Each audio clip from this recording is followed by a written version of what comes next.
कमरा अंधेरा था, हल्का सा नीला धुआं कमरे में तैर रहा था और उस धुएं के बीच खड़ी थी नीली साड़ी वाली लड़की रूही।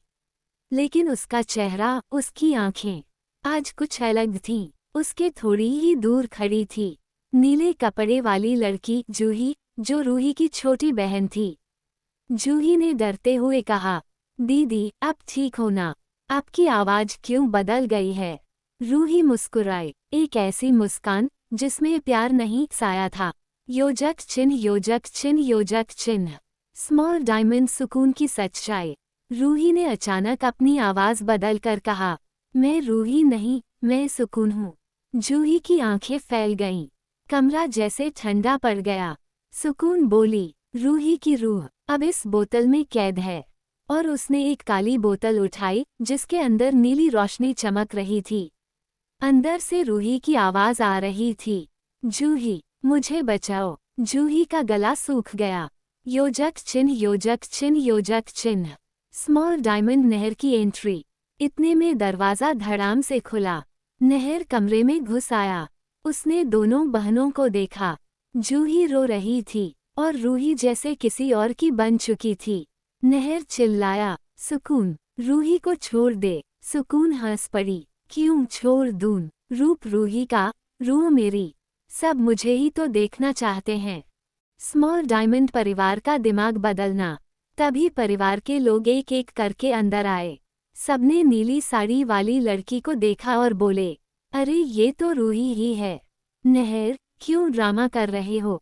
ये लड़की जूही नहीं, रूही है। नहर चीख पड़ा, ये सब सुकून का जादू है। ये रूही नहीं, जादू में फंसी हुई रूह है। पर किसी को उसकी बात सुनाई ही नहीं दे रही थी। सबके दिमाग पर सुकून का जादू चढ़ चुका था। योजक चिन्ह, योजक चिन्ह, योजक चिन्ह। Small diamond. असली रूही की चीख। बोतल के अंदर रूही चिल्ला रही थी, नहर मैं यहाँ हूँ। जूही दीदी को बचाओ। पर उसकी आवाज सिर्फ दीवारों में टकराकर वापस आ रही थी।